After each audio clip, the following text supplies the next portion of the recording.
अभी तो ठीक दिख रहा है रेड, अभी तो ब्लू दिख रहा है। हाँ तो ठीक है सर। वाइट कलर से लिखें? बताओ, जिसमें दिक्कत नहीं है वही बोलो। वाइट वाइट से हाँ लिखें? सर, ये ठीक है, नहीं तो वाइट से। अच्छा, रेड ये से नहीं।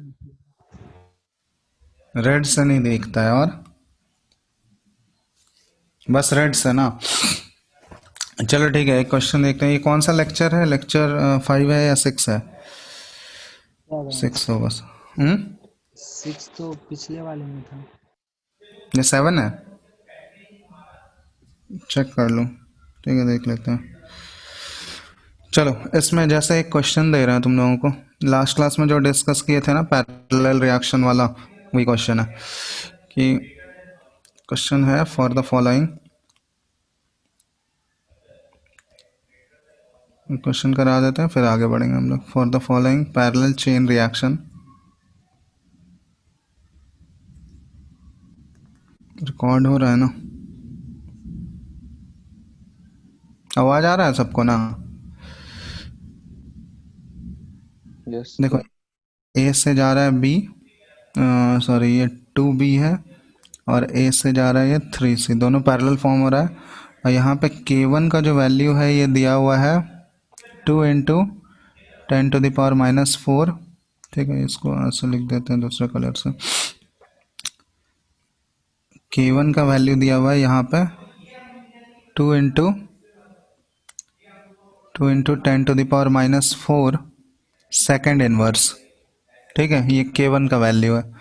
और K2 का वैल्यू जो दिया हुआ है ये है 3 × 10⁻⁴ सेकेंड इनवर्स। ठीक है, ये K2 का वैल्यू है। अब क्वेश्चन दिया हुआ है कि if the sum of concentration of B and C, ठीक है, एट एनी टाइम, किसी भी टाइम टी पे, at any time is 2 molar, then what will be concentration of B at any time t and concentration of C at any time t respectively। दोनों का सम दिया हुआ है 2 मोलर। ठीक है, किसी टाइम टी पे तुमको दोनों का अलग अलग वैल्यू निकालना है, रेस्पेक्टिव वैल्यू निकालना है क्या होगा। ठीक है, तो करो इसको। पैरेलल रिएक्शन दिया हुआ है, तो 4 ऑप्शन दिए हुए हैं इसमें। पहला 11/12 मोलर, दूसरा 13/12, option 2 3/4 and 5/4 molar respectively, third 4/5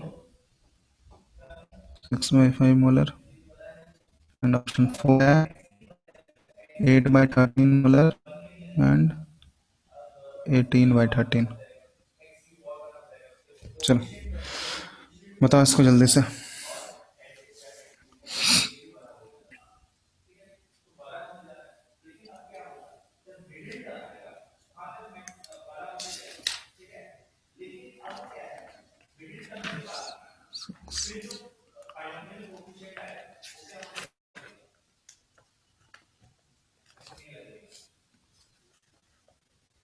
sir option 4। Option 4 D. चलो ठीक है, और किसी का आया?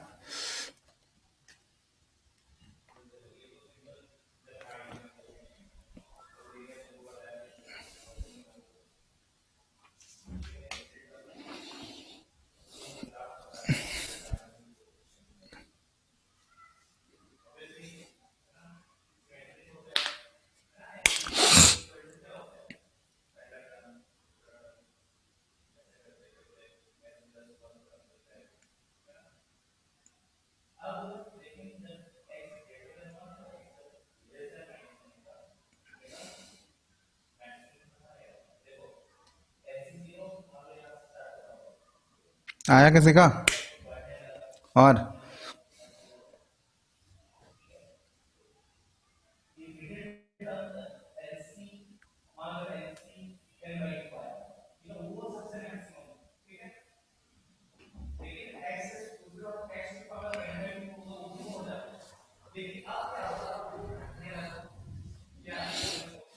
सर 4 नंबर और 8 बाई, ऑप्शन डी। हाँ ऑप्शन डी 8/13। चलो देख लेते हैं। बन गया, सबसे बन गया क्या? किसी को पूछना है ये? पूछना है तो बताओ, नहीं तो फिर पूछना है किसी को?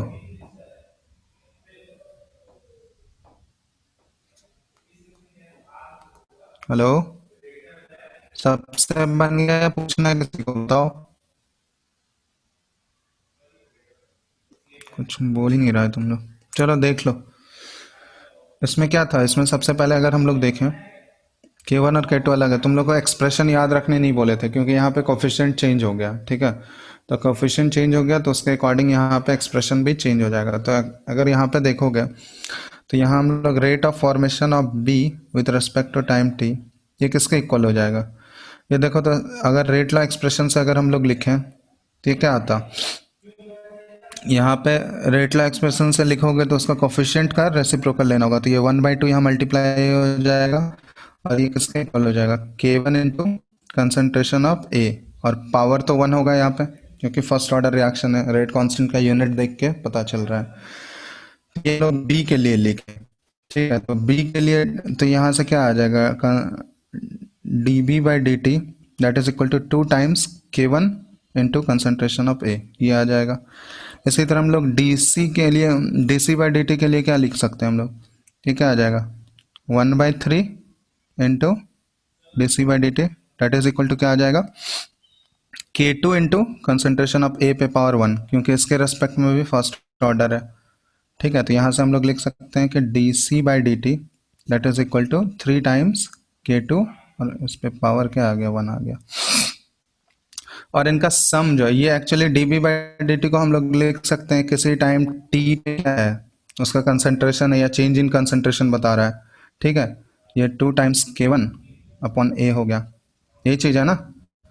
और इधर भी लिख सकते हैं हम लोग किसी टाइम टी पे, इसको लिख सकते हैं कंसंट्रेशन ऑफ, जिसको एक्स बाई वाई, एक्स और वाई हम लोग कंसिडर किए थे लास्ट क्लास में, जिसको हम लिख सकते हैं कंसंट्रेशन ऑफ सी एट किसी टाइम टी 3K2 अपॉन ए। इन दोनों का अगर रेशियो लोगे तो रेशियो क्या आ जाएगा? देखो तो, concentration of b at time t by concentration of c at time t, ये रेशियो क्या आ जाएगा? 2 times K1 bye 3 times K2, यही हो जाएगा, क्योंकि ए और ए पे पावर 1 तो कैंसिल आउट हो जाएगा दोनों केस में।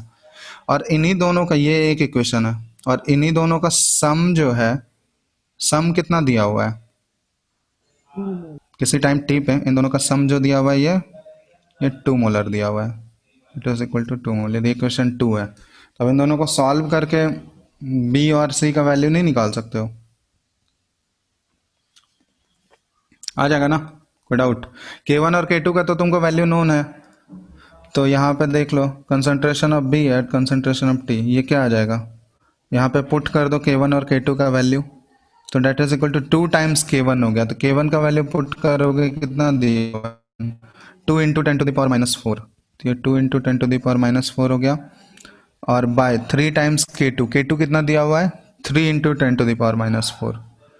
तो ये 10⁻⁴ कैंसिल आउट हो गया, ये हो गया 4/9, तो ये 4/9 आ गया, और इन दोनों का सम जो है ये 2 दिया हुआ है, तो सॉल्व कर लेना इसको। ये लास्ट वाला आ जाएगा ना ऑप्शन, कि बी और सी दोनों का रेस्पेक्टिवली क्या आ जाएगा? 8/13 और 18/13। ठीक है, कोई डाउट है अब किसी को? तो इसी टाइप के क्वेश्चंस आएंगे तुमको। ठीक है, तो तुमको एग्जैक्टली देखो एक्सप्रेशन याद करने नहीं बोले हैं, कि किसी में जैसे बताए थे ना लास्ट क्लास में कि दोनों का चेंज ऑफ कंसंट्रेशन का रेशियो जो लोगे उसके रेट कांस्टेंट के इक्वल आता है, रेट कांस्टेंट के रेशियो के इक्वल। अब यहाँ देखो एक्सप्रेशन चेंज हो गया ना, क्योंकि उसके अकॉर्डिंग कोफिशिएंट अगर वेरी कर देंगे तो एक्सप्रेशन देखो ये चेंज हो गया। तो तुमको एटलीस्ट प्रोसेस आना चाहिए कैसे हम लोग को करना है, वो प्रोसेस इंपॉर्टेंट है। ठीक है, तो प्रोसेस अगर पता रहेगा तो कोई भी कितना भी चेंज कर दे तो आसानी से सॉल्व कर सकते हो। ठीक है, कोई डाउट है इसमें किसी को? बोलो। No sir. चलो, तब आगे ये हो गया पैरेलल रिएक्शन, और हम लोग पैरेलल रिएक्शन देख लिए और इससे पहले कंसेक्यूटिव रिएक्शन वाले भी क्वेश्चंस कर लिए थे, ठीक है। अब नेक्स्ट जो है इसमें हमको नेक्स्ट टॉपिक पे मूव करना है, effect of temperature on the rate of reaction. Last class में बताया गया था कि रेट कांस्टेंट जो है या रेट ऑफ रिएक्शन जो है वो टेम्परेचर पे डिपेंड करता है, क्योंकि टेम्परेचर अगर चेंज होगा तो उसका रेट कांस्टेंट चेंज होता है, और रेट कांस्टेंट अगर चेंज होगा तो रेट ऑफ रिएक्शन भी वेरी करेगा। तो वही चीज हमको डिटेल में पढ़ना है कि टेम्परेचर कैसे इफेक्ट करता है रेट ऑफ रिएक्शन को, डायरेक्टली टेम्परेचर कैसे इफेक्ट कर रहा है, ठीक है। तो ये नेक्स्ट टॉपिक है, effect of temperature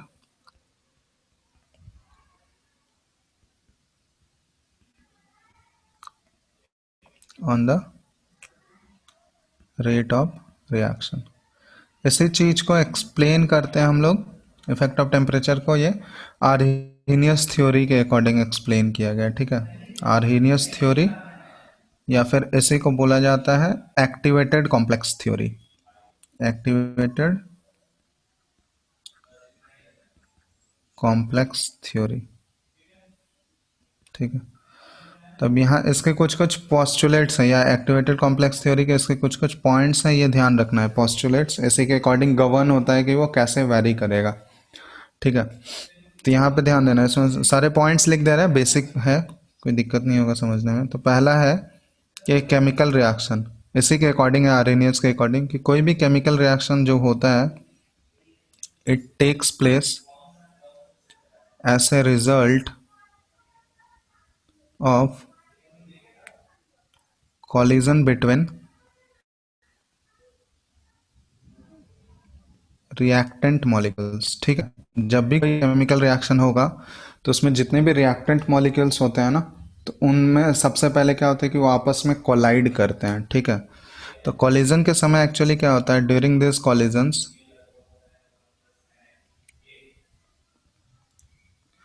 older bonds are broken, ठीक है। उनके बीच में जो पहले से पुराना बॉन्ड है वो ब्रेक होता है और नया बॉन्ड का फॉर्मेशन होता है। Older bonds are broken and new bonds are formed, ठीक है। नया बॉन्ड का फॉर्मेशन होता है। तो ये चीज़ है कि जब भी केमिकल रिएक्शन हो रहा होगा तो रिएक्टेड मॉलिक्यूल्स आपस में कोलाइड करते हैं, और कोलाइड करने से जो उनके बीच में पहले से जो बॉन्ड होता है वो ब्रेक होता है और नया बॉन्ड डेवलप होता है। दूसरा, all collisions do not lead to product, ठीक है। ये चीज़ ध्यान देना कि सारे कोलिजन से प्रोडक्ट का फॉर्मेशन नहीं होता है। अगर ऐसा होता तो फिर प्रोडक्ट में बनने का रेट या एफिशिएंसी ऑफ रिएक्शन क्या होता है, 100%। कभी भी एफिशिएंसी 100% नहीं होता है। तो हर एक कोलिजन से प्रोडक्ट का फॉर्मेशन नहीं होता है। इसमें क्या होता है कि the reactant molecules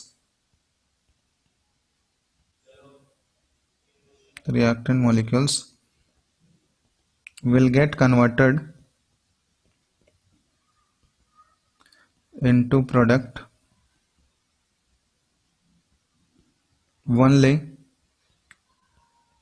if it crosses three barriers। अगर उसको रिएक्टेंट मॉलिक्यूल्स को प्रोडक्ट में कन्वर्ट होना है तो 3 बैरियर क्रॉस करना पड़ता है। कौन कौन से वो बैरियर हैं? पहला बैरियर होता है कॉलिजन बैरियर, ठीक है। फर्स्ट बैरियर है कॉलिजन बैरियर। दूसरा बैरियर होता है ओरिएंटेशन बैरियर, ओरिएंटेशन बैरियर। और तीसरा बैरियर होता है एनर्जी बैरियर, ठीक है। ये एक एक करके हम लोग देखेंगे। तो कॉलिजन बैरियर का मतलब क्या हुआ कि देखो, जो कुछ कुछ रिएक्टेंट मॉलिक्यूल्स होते हैं कि जैसे मान लो रिएक्टेंट मॉलिक्यूल्स के पास उतना सफिशिएंट एनर्जी होना चाहिए ताकि वो कोलाइड कर सकें, ठीक है। तो कॉलिजन बैरियर का मतलब कि एक प्रॉपर कॉलिजन होना चाहिए। जो रिएक्टेंट मॉलिक्यूल्स कोलाइड नहीं करेंगे दूसरे मॉलिक्यूल से तो उसका प्रोडक्ट में जाने का पॉसिबिलिटी या प्रोबेबिलिटी भी बहुत ही कम होगा। तो वो हो गया कॉलिजन। ओरिएंटेशन बैरियर, अब ये देखो कॉलिजन जो होता है वो एक प्रॉपर ओरिएंटेशन में होना चाहिए। जैसे तुम लोग केमिकल बॉन्डिंग में पढ़े होगे कि बॉन्ड जो बनता है नया बॉन्ड, तो अगर मान लो पी ऑर्बिटल के बीच में अगर बॉन्डिंग हो रहा है तो एक पी ऑर्बिटल अगर ऐसा होगा और दूसरा पी ऑर्बिटल ऐसा होगा तो इसमें ये बॉन्ड का फॉर्मेशन होगा क्या? नहीं होगा। नहीं होगा। तो बॉन्ड फॉर्मेशन के लिए भी क्या होना चाहिए, उसके ऑर्बिटल्स एक पर्टिकुलर ओरिएंटेशन होना चाहिए ना।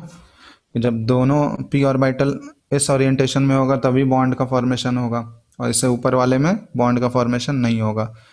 ठीक है, तो ये होता है ओरिएंटेशन बैरियर। तो जो रिएक्टेंट मॉलिक्यूल्स आपस में कोलाइड कर भी रहे हैं तो उस कोलाइड, सिर्फ कोलाइड करने से नहीं हो जाएगा, उनका ओरिएंटेशन भी क्या होना चाहिए, वो एक दूसरे की तरफ होना चाहिए, ताकि बॉन्ड आसानी से बन सके, बॉन्ड का फॉर्मेशन जो है आसानी से फैसिलिटेट हो सके। तो होता है ओरिएंटेशन बैरियर। और तीसरा होता है कि एनर्जी बैरियर।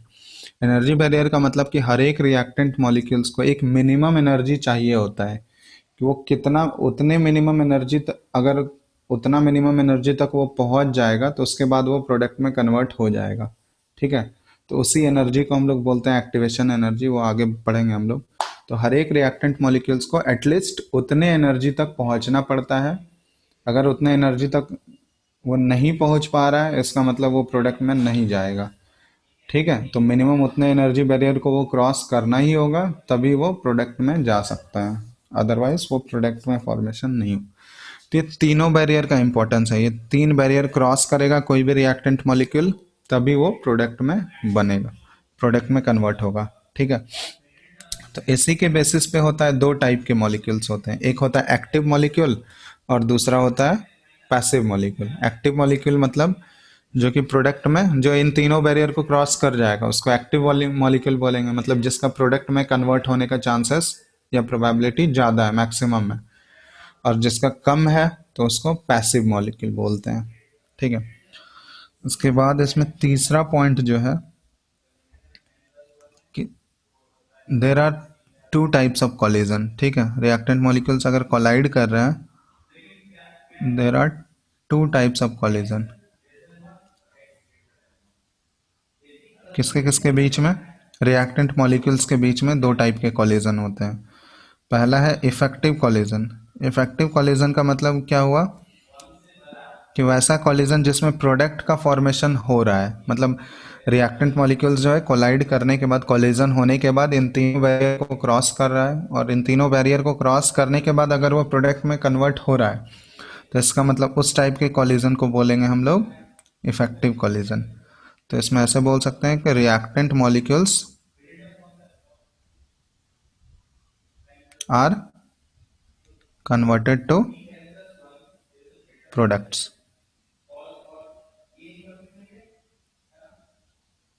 ठीक है, इफेक्टिव कॉलिजन इसको बोलते हैं। सेकंड कॉलिजन है ineffective collision.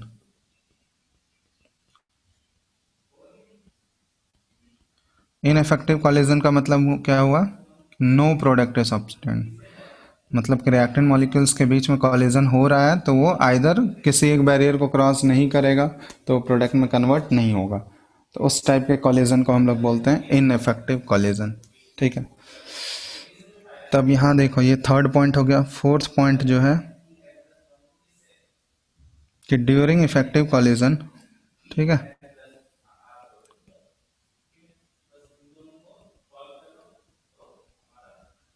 During effective collisions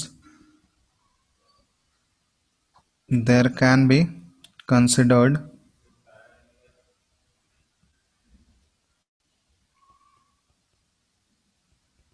the formation of a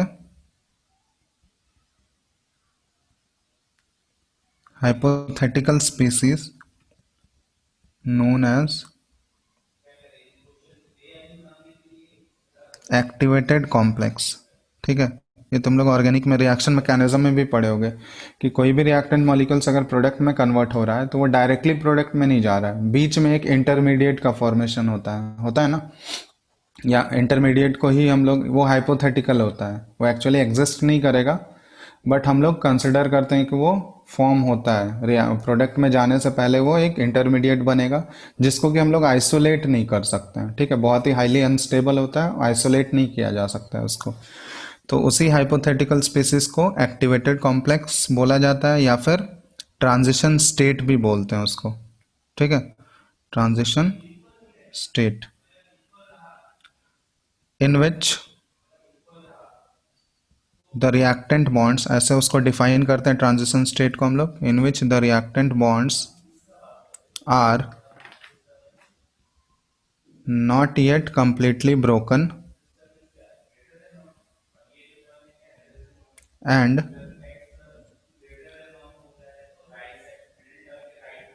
the product bonds are not yet completely formed। बात समझ में आ रहा है ना? ये पढ़े होगे तुम लोग ऑर्गेनिक में, बहुत सारे रिएक्शंस में इंटरमीडिएट का फॉर्मेशन होता है। तो उस इंटरमीडिएट को क्या बोला जाता है? या तो एक्टिवेटेड कॉम्प्लेक्स बोलते हैं या फिर ट्रांजिशन स्टेट बोलते हैं। तो एक्चुअली है क्या वो ट्रांजिशन स्टेट या इंटरमीडिएट जो भी है, उसमें क्या होता है कि रिएक्टेंट का बॉन्ड जो है वो पूरा पूरा ब्रेक भी नहीं होता है और प्रोडक्ट का बॉन्ड जो है वो कंप्लीटली फॉर्म भी नहीं होता है। ठीक है, तो उसको हम लोग बोलते हैं ट्रांजिशन स्टेट या फिर इंटरमीडिएट। ठीक है, या फिर एक्टिवेटेड कॉम्प्लेक्स। और उसको कभी भी आइसोलेट, ट्रांजिशन स्टेट को कभी भी आइसोलेट नहीं किया जा सकता है, कभी भी उसको हम लोग बाहर नहीं निकाल सकते, आइसोलेट नहीं किया, बहुत ही हाईली अनस्टेबल होता है वो। और ट्रांजिशन स्टेट का ध्यान देना कि ट्रांजिशन स्टेट का एनर्जी जो होगा वो एनर्जी हमेशा मैक्सिमम होगा विथ रिस्पेक्ट टू रिएक्टेंट और प्रोडक्ट। तो रिएक्टेंट और प्रोडक्ट से दोनों से जब हम लोग कंसिडर करेंगे उसको, तो दोनों के रेस्पेक्ट में अगर बात करोगे ना, तो ट्रांजिशन स्टेट का एनर्जी जो होगा वो सबसे मैक्सिमम एनर्जी होता है। तो यहाँ पे वो नोट करके लिखना कि ट्रांजिशन स्टेट का, ठीक है, कि द एनर्जी ऑफ, या फिर ऐसे लिख देते हैं कि ट्रांजिशन स्टेट हैज, या फिर ऐसे लिखो transition state always has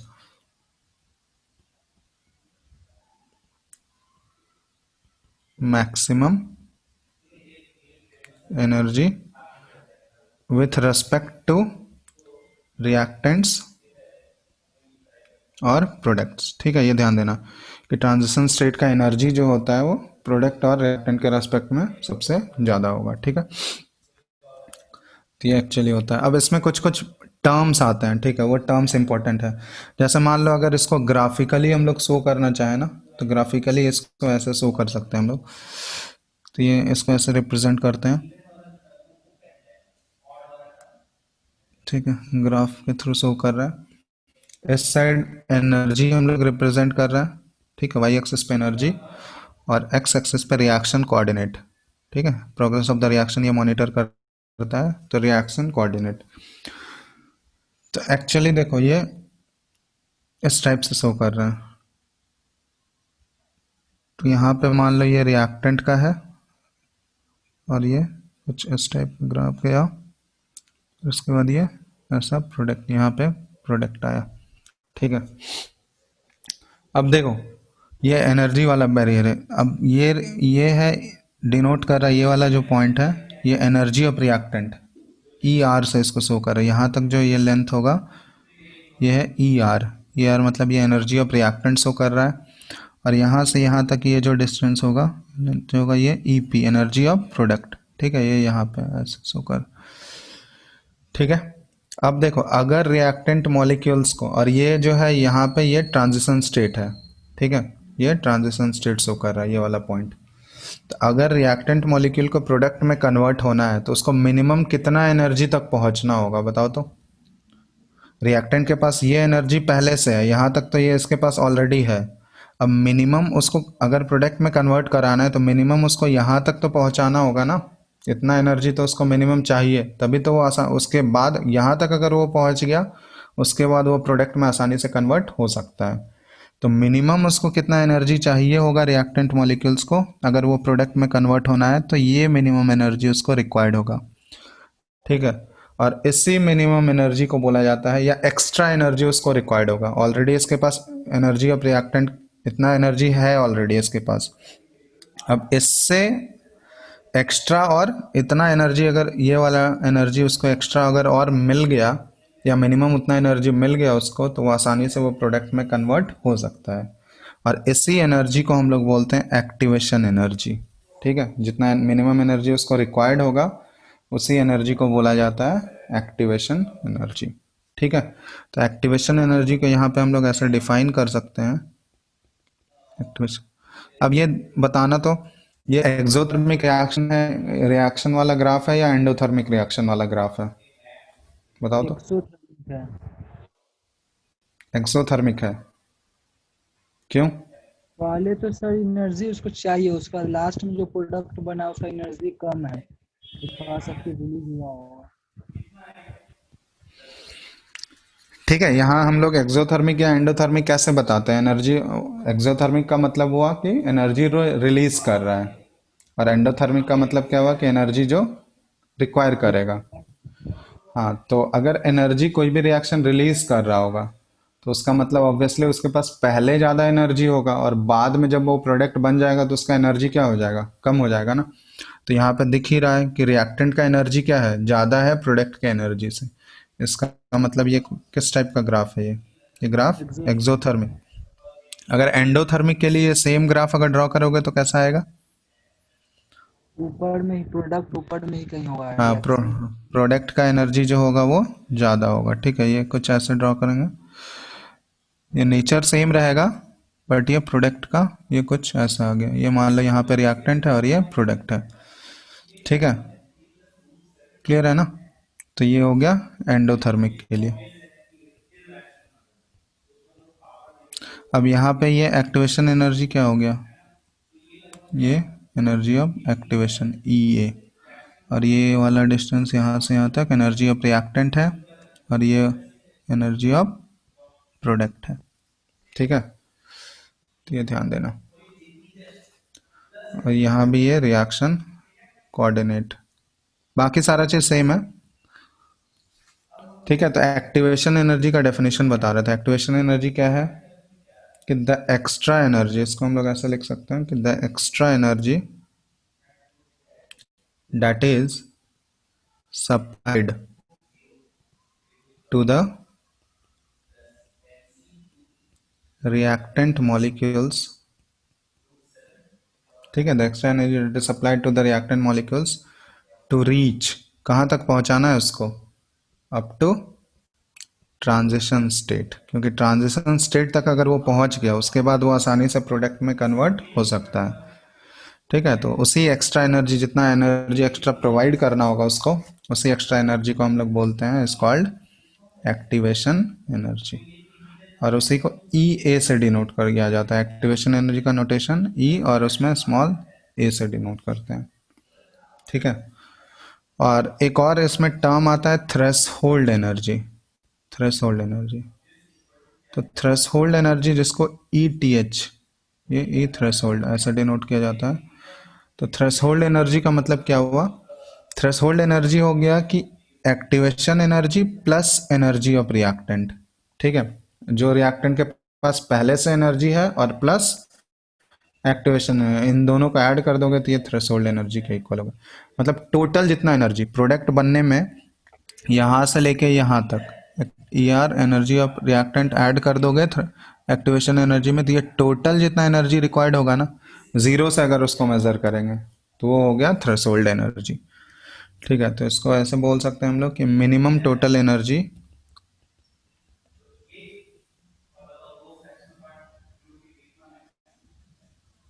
required for a collision to be effective. Collision to be effective का मतलब क्या हुआ कि वो प्रोडक्ट में रिएक्टेंट मॉलिक्यूल, अगर इफेक्टिव कॉलिजन है तो ऑब्वियसली प्रोडक्ट का फॉर्मेशन हो रहा है, तो कितना मिनिमम टोटल एनर्जी उसको चाहिए होगा ताकि आसानी से रिएक्टेंट मॉलिक्यूल किस में कन्वर्ट हो जाए? प्रोडक्ट में कन्वर्ट हो जाए, या फिर कॉलिजन इफेक्टिव हो जाए। ठीक है, तो उसी को हम लोग थ्रेशोल्ड एनर्जी बोलते हैं, या फिर ई टी एच से डिनोट करते हैं उसको। ठीक है, तो यहाँ दो टर्म आता है, एक एक्टिवेशन एनर्जी वाला टर्म होता है और एक थ्रेशोल्ड एक एनर्जी। ठीक है, चलो। अब मान लो अगर रिवर्सिबल रिएक्शन होगा तो उस केस में हम लोग कैसे बात करेंगे? तो रिवर्सिबल रिएक्शन में तो दो होगा ना, एक फॉरवर्ड रिएक्शन भी हो सकता है और एक बैकवर्ड रिएक्शन भी होता है ना रिवर्सिबल में। तो अगर रिवर्सिबल वाला ग्राफ अगर ड्रॉ कर रहे हैं, मान लो कोई भी रिएक्शन अगर रिवर्सिबल है, तो उस केस में कैसे लिखते हैं हम लोग? ठीक है, तो रिवर्सिबल रिएक्शन के लिए, तो जैसे मान लो यहाँ से रिएक्टेंट का एनर्जी है आर,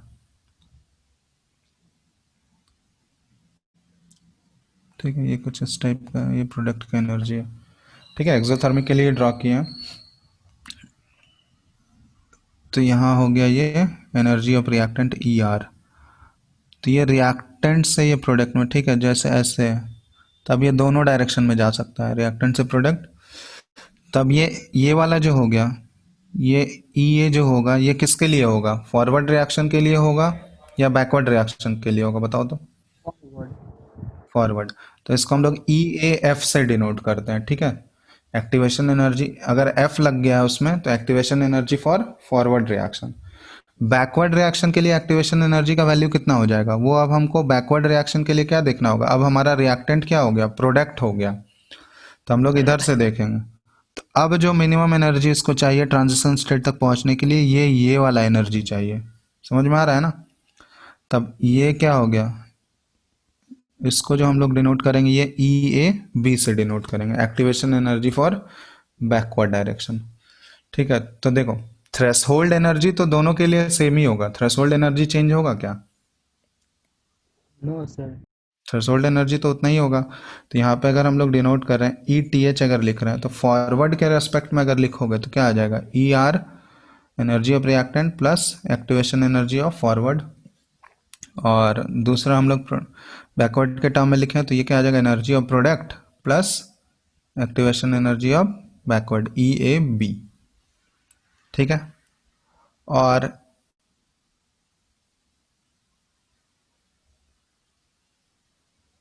डेल्टा एच, तुम लोग थर्मोडायनेमिक्स पढ़ चुके हो। डेल्टा एच एक्चुअली क्या होता है? चेंज इन एंथैल्पी जो हम लोग ड्रॉ करते हैं, सॉरी डिफाइन करते हैं, तो चेंज इन एंथैल्पी क्या होता है? ये energy of product minus energy of reactant, यही होता है ना। समेशन हम लोग लेते हैं change in energy of product minus energy of reactant, वही चीज करते हैं ना हम लोग, डिफरेंस लेते हैं। प्रोडक्ट में हम लोग रिएक्टेंट का एनर्जी सब्ट्रैक्ट करते हैं। तो डेल्टा एच का वैल्यू हमको पता है कि ई पी माइनस ई आर है। तो यहाँ पे अगर दोनों को क्या करोगे? सब्ट्रैक्ट करोगे। ठीक है, या फिर ई टी एच की जगह ये पुट करोगे, तो यहाँ से क्या रिलेशन आ जाएगा देखो तो। ये आ जाएगा E P minus E R, that is equal to क्या आ जाएगा? E A F minus E A B, यही आएगा। Yes sir. तो अब E P minus E R को हम लोग किससे सब्सटीट्यूट कर सकते हैं? डेल्टा एच से, मतलब चेंज इन एंथैल्पी। और ये किसके इक्वल हो गया?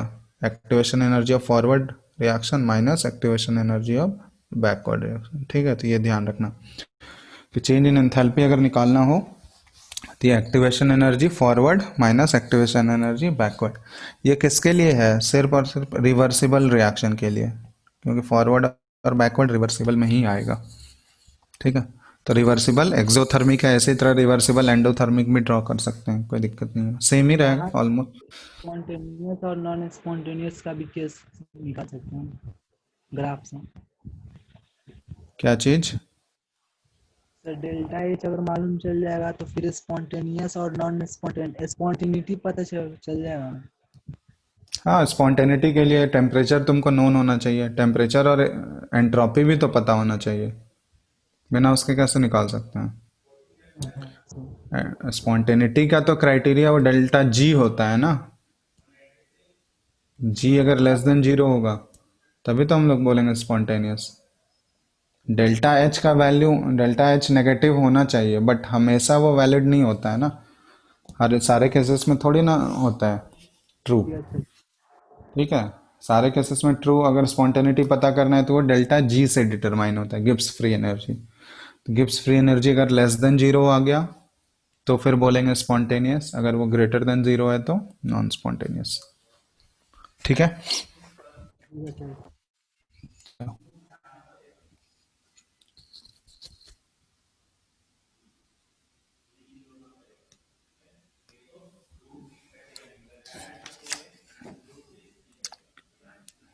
चलो यहाँ तक हो गया, यहाँ तक कोई डाउट है किसी को?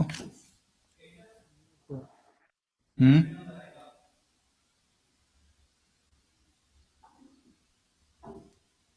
बोलो, आगे बढ़े। Yes sir. चलो ठीक है, तभी अब हम लोग देख चुके थे कि किसी भी रिएक्टेंट मॉलिक्यूल को अगर प्रोडक्ट में कन्वर्ट होना है तो प्रोडक्ट में कन्वर्ट होने के लिए उसको तीन बैरियर क्रॉस करना पड़ता था। एक कॉलिजन बैरियर, ओरिएंटेशन बैरियर और तीसरा एनर्जी बैरियर। तो वहाँ कॉलिजन बैरियर में एक टर्म आता है कॉलिजन फ्रीक्वेंसी। कॉलिजन फ्रीक्वेंसी क्या होता है, इसको डिफाइन करते हैं हम लोग।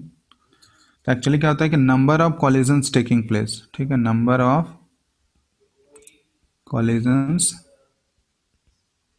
Taking place between reactant molecules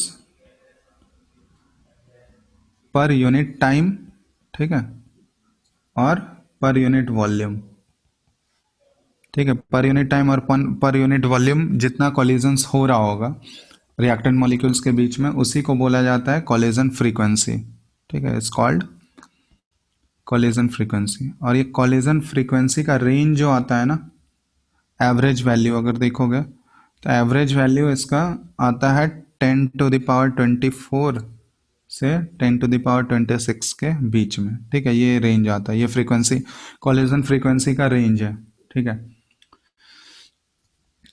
समझ में आ रहा है ना? तो ये कॉलिजन फ्रीक्वेंसी आ गया। इसी तरह तो ये पहला हो गया कॉलिजन बैरियर, मतलब कॉलिजन बैरियर का मतलब कि इतना मिनिमम एवरेज उसका कॉलिजन फ्रीक्वेंसी होना चाहिए। रिएक्टेंट मॉलिक्यूल्स का कॉलिजन फ्रीक्वेंसी इन दोनों इस रेंज के बीच में आना चाहिए, एवरेज ये है, ठीक है। दूसरा बैरियर क्या होता है? Orientation barrier. Orientation barrier already discuss कर चुके हैं कि रिएक्टेंट मॉलिक्यूल्स जो कोलाइड कर रहे हैं उनका प्रॉपर ओरिएंटेशन होना चाहिए, तभी बॉन्ड बनेगा। क्योंकि अगर प्रॉपर ओरिएंटेशन नहीं होता है तो वहाँ पे फिर बॉन्ड बनने का पॉसिबिलिटी खत्म हो जाता है, ठीक है। तो वो है ओरिएंटेशन बैरियर। और तीसरा बैरियर जो होता है वो क्या है? Energy barrier. कि रिएक्टेंट मॉलिक्यूल्स को एनर्जी बैरियर क्रॉस करना ही पड़ेगा, मतलब मिनिमम एक्टिवेशन एनर्जी तक पहुंचना ही होगा। एक्टिवेशन एनर्जी मतलब क्या बोल रहे हैं कि मिनिमम उतना एनर्जी एक्टिवेशन एनर्जी के बराबर उसको चाहिए ताकि वो ट्रांजिशन स्टेट तक पहुंच सके, ठीक है। तो वो उसी एक्टिवेशन एनर्जी को हम लोग बोलते हैं एनर्जी बैरियर। तो उतने एनर्जी बैरियर को वो क्रॉस करेगा तभी वो प्रोडक्ट में कन्वर्ट होगा। तो यहाँ पे इन तीनों को जब हम लोग कंबाइन करते हैं ना, तो रेट ऑफ रिएक्शन ऐसे लिख सकते हैं, तीनों को कंबाइन करने के बाद कि रेट ऑफ रिएक्शन जो होगा डायरेक्टली प्रोपोर्शनल हो जाएगा collision frequency into collision with proper orientation into तीसरा कौन सा था? Fraction of molecules having sufficient energy. मतलब कितने फ्रैक्शन ऑफ मॉलिक्यूल हैं जो कि एनर्जी बैरियर को क्रॉस कर रहे हैं, तो इन तीनों का ये प्रोडक्ट हो जाएगा। रेट ऑफ रिएक्शन जो है इन तीनों पे डायरेक्टली प्रोपोर्शनल, तीनों के प्रोडक्ट पे। अगर इन तीनों में से कोई एक बैरियर अगर क्रॉस नहीं हो रहा है तो इसका मतलब वो इफेक्टिव कॉलिजन नहीं है, मतलब उसमें प्रोडक्ट का फॉर्मेशन नहीं होगा, ठीक है। और एक और चीज है कि रेट ऑफ रिएक्शन जो है रेट कांस्टेंट का डायरेक्टली प्रोपोर्शनल होता है। Rate of reaction directly proportional तो हम लोग बोल सकते हैं रेट कांस्टेंट के, क्योंकि अभी तक जितना भी हम लोग पहले केस देखे थे रेट कांस्टेंट सब में सेम था, चेंज नहीं हो रहा था, क्योंकि वो हम लोग एज्यूम कर रहे थे कि वहाँ टेम्परेचर कांस्टेंट है। लेकिन अगर टेम्परेचर वैरी करेगा तो रेट कांस्टेंट के वैरी करेगा, तो रेट कांस्टेंट के अगर वैरी करेगा तो रेट ऑफ रिएक्शन भी कोरस्पॉन्डिंगली उसके वैरी करेगा, ठीक है। तो ये ध्यान रखना। तो रेट कांस्टेंट अगर चेंज होगा तो रेट ऑफ रिएक्शन भी उसके कोरस्पॉन्डिंग वैरी होगा। तो यहाँ पे हम लोग रेट ऑफ रिएक्शन की जगह रेट कांस्टेंट के को भी रिप्लेस कर सकते हैं। तो रेट कांस्टेंट के अगर यहाँ पे रिप्लेस कर दोगे तो ये डायरेक्टली प्रोपोर्शनल टू किसके आ जाएगा?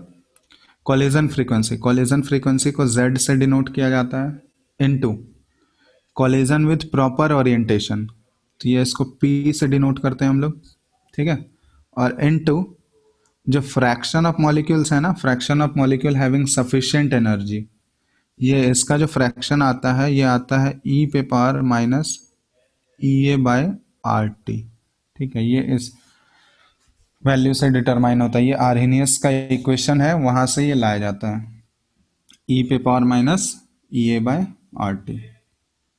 तो ये ध्यान देना। एक्चुअली तुम लोग को इसका डेरिवेशन नहीं पढ़ना, ये कहाँ से आ रहा है। एक्चुअली ये आर्हेनियस के इक्वेशन से आता है, आर्हेनियस का एक्टिवेटेड कॉम्प्लेक्स थ्योरी है, तो वहाँ से ये नहीं आता है। हम लोग को हाँ हाँ। आर्हेनियस कॉम्प्लेक्स थ्योरी नहीं पढ़ना है। नहीं, वो डिटेल में नहीं, वो डेरिवेशन कहाँ से आ रहा है वो नहीं पढ़ना है तुम, ठीक है, तो ये ध्यान रखो बस।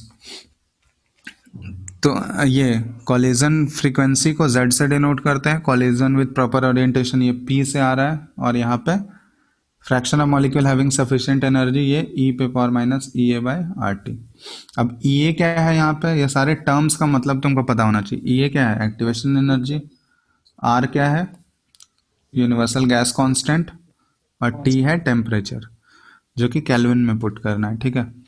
तो इन सभी को जब हटाओगे ना, तो इन सभी को हटाओगे, ये प्रोपोर्शनैलिटी साइन भी हटाएंगे और इन सबको कंबाइन करेंगे तो एक कांस्टेंट आता है, ये सारा कांस्टेंट वैल्यू है, ठीक है, सारा एवरेज वैल्यू ही लिया जाता है इन सबका। तो इन सबको एक कांस्टेंट के से रिप्लेस, सॉरी, कांस्टेंट ए से रिप्लेस किया जाता है, ठीक है। सभी की जगह हम लोग पुट कर दिए ए,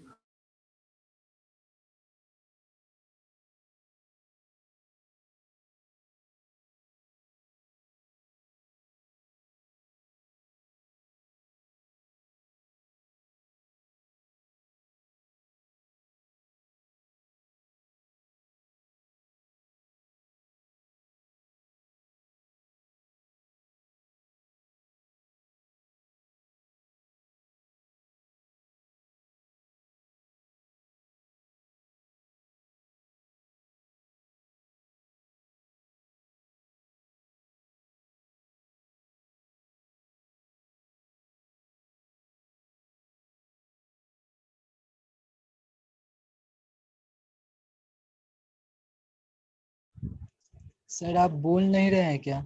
आवाज नहीं आ रही।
क्या हुआ सर, आवाज नहीं आ रही।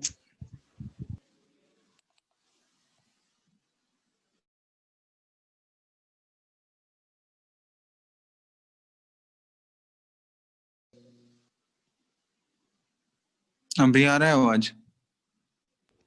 हाँ सर, अब आया।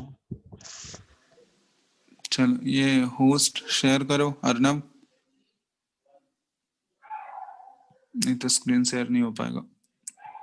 होस्ट शिफ्ट कर दो अर्नब।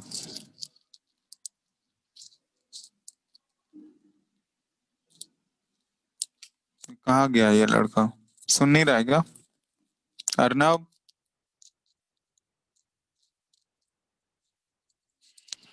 हाँ सर कर रहे हैं।